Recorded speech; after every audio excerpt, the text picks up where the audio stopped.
వక్రతుండ మహాకాయ కోటి సూర్య సమప్రభా నిర్విఘ్నం కురు మే దేవ సర్వకార్యేషు సర్వదా. ప్రవేశే నిర్గమే తథా, లోపలికెళ్ళినప్పుడు బయటికి వచ్చినప్పుడు. ఏమిటి దాని అర్థం? ప్రవేశే అంటే లోపలికి వెళ్ళడం, నిర్గమే అంటే బయటికి వెళ్ళిపోవడం. లోపలికి వెళ్ళినా బయటికి వచ్చినా విఘ్నం లేకుండా ఉంటుంది. మీరు ఒక్కటి జాగ్రత్తగా గమనించండి. నేను ఉపన్యాసానికి పెడదామని బయలుదేరుతున్నాను అనుకోండి, ఇప్పుడు నేను ఎక్కడి నుంచి బయటికి రావాలి? రాజద్వారం దాటాలి. ఇంటికి రాజద్వారం ఉంటుంది. రాజద్వారానికి, అది రాజద్వారము అని గుర్తు ఏంటంటే దానికి లక్ష్మి కమ్మి ఉంటుంది. లక్ష్మి కమ్మి అని దేన్ని పిలుస్తారంటే, ఏది ప్రధాన గడపయో దానికి పైన ఉన్నటువంటి గడప ఉంటుందే, ఆ పైన ఉన్న కమ్మి, ఆ కమ్మి లక్ష్మి కమ్మి. కింద ఉన్నటువంటి గడప కన్నా అత్యంత ప్రధానం ఏది అంటే పై గడప. అది పుచ్చిపోవడం కానీ లేకపోతే వివర్ణం అయిపోవడం కానీ జరగకూడదు. అది లక్ష్మీ కమ్మి కాబట్టే తోరణం ఎక్కడ కడతారు? కింద కట్టరు. తోరణం కడితే పైన కడతారు. అది ఎప్పుడు అలంకృతమై ఉండాలి లక్ష్మీ కమ్మి. లక్ష్మీ కమ్మికి తోరణం అన్నా ఉండాలి, ఓ పువ్వన్నా ఉండాలి, దాని మీద ఓ భగవన్మూర్తి అన్నా ఉండాలి, ఏదో ఒకటి ఉండాలి. అది లక్ష్మీ కమ్మి అంటారు ఇంటికి. ప్రవేశే, ఇంట్లోకి వెళ్ళిపోతున్నాడు అనుకోండి, దాంట్లోంచి లోపలికి వెళ్ళిపోతాడు. నిర్గమే, దాంట్లోంచి బయటకు వస్తాడు. ఇప్పుడు ఈ లోపలికి వెళ్ళడం ఎందుకు? లోపలే ఉండిపోయాడు అనుకోండి, ఇంకా బయటికి రాలేదనుకోండి, రోగగ్రస్తుడైపోయాడు కాదు. ఆయన బయటికి రావట్లేదండి అన్నారు అనుకోండి, అంటే దాని అర్థం ఏమిటి? ఆయన శరీరం రోగగ్రస్తం అయిపోయింది. ఆయన బయటికి వెళ్ళాడు, తిరిగి రాలేదు, ఏమిటి దాని అర్థం? అమంగళకరం. బయటికి వెళ్ళిన వాడు లోపలికి రావాలి, లోపలికి వచ్చిన వాడు బయటికి వెళ్ళాలి. అంటే దాని అర్థం ఏమిటి? శరీరం ఆరోగ్యంగా తిరుగుతోంది, కార్యాలు సాధిస్తాం. లోపల నుంచి బయటికి వెళ్ళినా, బయట నుంచి లోపలికి వెళ్ళినా, లోపల నుంచి బయటికి వెళ్ళేటప్పుడు మళ్ళీ లోపలికి వచ్చేటట్టు ఏ విధమైన ప్రతిబంధకాలు లేకుండా రోజు మొత్తం మీద కాపాడేది ఏది అంటే ఒక్కసారో శ్లోకం చదివితే. ప్రవేశే నిర్గమే తథా సంగ్రామే సర్వకార్యేషు. సంగ్రామం చేస్తే అంటే యుద్ధం చేస్తే చదవాలి. సర్వకార్యేషు, ఈ పని ఆ పని అని లేదు. విఘ్నేశ్వర పూజ చెయ్యకుండా ఏ కార్యక్రమాన్ని ప్రారంభం చెయ్యవద్దు. పూజకి కూర్చోగానే మొట్టమొదట శుభకశ్చైకదంతశ్చకపిలో గజకర్ణకః ఈ 16 నామాలతోటి చెప్పి అప్పుడు పూజ మొదలు పెడతారు. అయితే మీరు నన్ను ప్రశ్న అడగచ్చు, బాగుందండి, ఎప్పటే శృణుయాదపి అని కదా మీరు అన్నారు. ఈ 16 నామాలతో ఉన్న శ్లోకాన్ని ఎవడు చదువుతున్నా విన్నా ఇంటికంతటికి క్షేమం అని కదా మీరన్నారు. ఒకవేళ ఇంట్లో వాళ్ళకి రాక యజమానికి ఒక్కడికి ఇది వచ్చు, యజమాని లోపల చదువుకుని వెళ్ళిపోతున్నాడు. యజమాని కదా పూజ చేస్తాడు. పూజ చేసినప్పుడు యజమాని లోపల చదువుకుని వెళ్ళిపోతున్నాడు.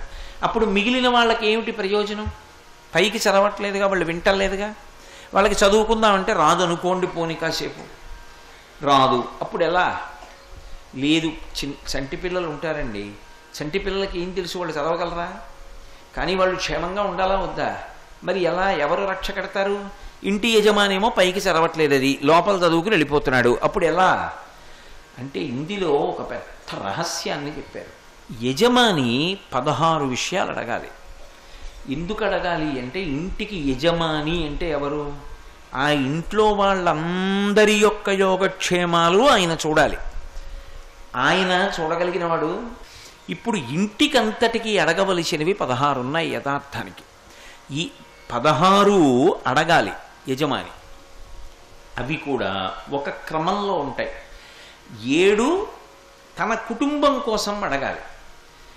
7 కాకుండా మిగిలినటువంటి 9 తన కొరకు అడగాలి. ఈ 9ని ఈ 7ని కలిపి సద్గతి అని పిలుస్తారు. వెళ్ళవలసిన దారిలో వెళ్ళడానికి మార్గాన్ని అడుగుతున్నాడు అంటారు. ఆ దారిలో వెడితే లక్ష్యాన్ని చేరుతాడు. తన కొరకు 9 అడగాలి, తన కుటుంబం కోసం 7 అడగాలి. ఏమిటి 7? మొట్ట మొట్టమొదటిది దీర్ఘాయుర్దాయం. నా ఇంట్లో ఉన్న వాళ్ళందరూ కూడా దీర్ఘాయుష్మంతులు కావాలి. ఎందుకంటే ఒక్కొక్కళ్ళు ఒక్కొక్క నక్షత్ర పాదంలో పుడతారు. ఒక్కొక్కడిది ఒక్కొక్క నక్షత్రంలో ఒక్కొక్క పాదం ఉంటుంది. ప్రతి నక్షత్రానికి గండకాలాలు వస్తుంటాయి. ఆ గండకాలం వచ్చినప్పుడు ఆ నక్షత్రంలో ఉన్న నా కుటుంబ సభ్యులకి ఆపద రాకూడదు, రాకుండా వాళ్ళు రక్షింపబడాలి. అందుకని ఒకటి, నేను ఒక్కడిని సంతోషంగా ఉండడం కాదు, నా సంతోషం ఎవరి మీద ఆధారపడుతుంది?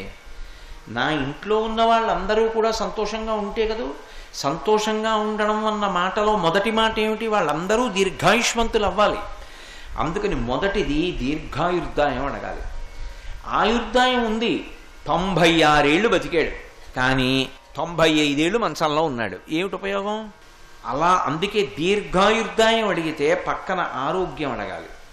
దీర్ఘాయుర్దాయంతో పాటు నా కుటుంబ సభ్యులందరూ ఆరోగ్యంతో ఉండాలి. దీర్ఘాయుర్దాయంతో ఉన్నారు, ఆరోగ్యంతో ఉన్నారు, ఏ పని మొదలు పెట్టండి కలిసి రాదు. వాడు బంగారం పట్టుకుంటే బొగ్గు అవుతుంది, ఇంకొకటికి బొగ్గట్టుకుంటే బంగారం అవుతుంది. వీడు ఏది పెట్టనివ్వండి కలిసి రాదు. ఏమిటోనండి, ఉద్యోగంలో పెట్టాను ఎదగలేదు, వ్యాపారం చేయించాను ఉన్నది పోయింది, మనిషికి చూస్తే వ్యసనాలు లేవు, చెడ్డవాడు కాదు, కానీ ఏమీ కలిసి రాదు వాడికి, తండ్రి బెంగెట్టుకుంటాడు.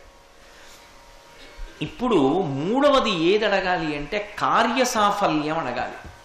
కార్యసాఫల్యంలో ఏ పని సఫలీకృతమైతే వాడు బాగుపడతాడో ఆ పనిని ఈశ్వరుడు సఫలీకృతం చేస్తాడు.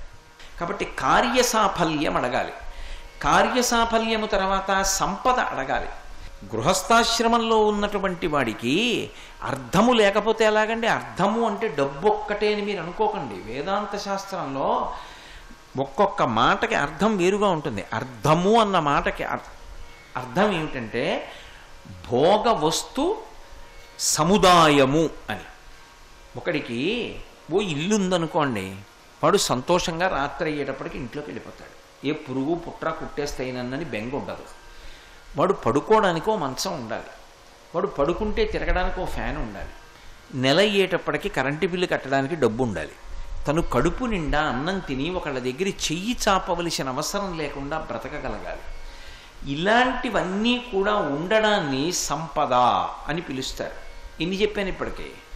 దీర్ఘాయుర్దాయము, ఆరోగ్యము, కార్యసాఫల్యము, సంపద. ఈ సంపద వృద్ధి చెందుతూ ఉండాలి. ఎప్పుడు ఏదో తండ్రి గారో తాతగారో సంపాదించి ఇచ్చింది ఎంత ఉందో అంతే వీడు దాని మీద వడ్డీ తినేస్తూ బతకడం కాదు. సంపద వృద్ధి చెందుతూ ఉండాలి, లక్ష్మి వృద్ధి చెందాలి. అలాగే కోరుకోవాలి, నా ఇంట లక్ష్మి వృద్ధి చెందుగాక అని కోరాలి. కాబట్టి సంపదతో పాటు వృద్ధి, సంపద వృద్ధి చెందడంతో పాటుగా స్థిరత్వము. స్థిరత్వము అంటే 6 నెలలు అన్నీ పోయి 3 నెలలు విపరీతంగా కలిసి వచ్చి అలా ఉండకూడదు. స్థిరత్వం ఉండాలి. అంటే క్రమక్రమంగా ఉండాలి ఆ పెరుగుదల. అందుకని స్థిరత్వం అడగాలి. 7వది వీర్యం అడగాలి. వీర్యము అంటే ఆ మాట జాగ్రత్తగా అర్థం చేసుకోవాలి. యుద్ధంలో అయితే అవతలవాడు తన మీదకి బాణాలు వేస్తున్నప్పుడు తాను చెక్కు చెదరకుండా నిలబడి తాను బాణములు వేసి అవతలవాడిని పడగొడితే వీర్యవంతుడు అంటారు. సామాన్యమైన ధర్మంలో ఆయన వీర్యవంతుడు, ఆయన వీర్యము కలిగిన వాడు అన్న మాటకు అర్థం ఏంటంటే ఒక్క గురువు గారు చెప్పిన మాటకి తప్ప ప్రతి మాటకి కదిలిపోడు. గురువుగారు ఏం చెప్పారో అది శాసనం, అలాగే బతుకుతాడు. అందుకని ఆయన ఎక్కడికి వెళ్ళనివ్వండి పాడవడం. మా గురువుగారు నన్ను ఇలా బతకమన్నారు కాబట్టి ఎక్కడికి వెళ్ళండి, గురువుగారు చెప్పినట్టు బతుకుతాడు. ఆయన వల్ల 10 మంది బాగుపడతారు తప్ప ఆ ఎవరో పాడైపోయిన వాళ్లతో ఈయన కూడాడని ఈయన పాడైపోవడం ఉండదు. ఈయన అలాగే ఉంటాడు. అలా పాడైపోకుండా ఎంతమంది పాడైపోయిన వారి మధ్యలోకి తాను వెళ్ళినా వాళ్ళని బాగు చేస్తాడు తప్ప తాను మాత్రం పాడవడం.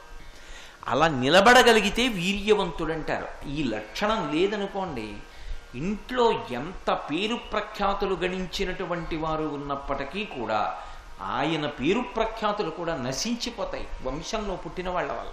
అందుకే పెద్దవాళ్ళు పూజ చేస్తూ అడగాలి, నా వంశంలో వచ్చేటటువంటి వాళ్ళు వీర్యవంతులై ఉండాలి అని అడగాలి. అందుకే తన కుటుంబం కోసం ఈ 7 అడగాలి. సర్వం శ్రీ ఉమామహేశ్వర పరబ్రహ్మార్పణమస్తు. స్వస్తి.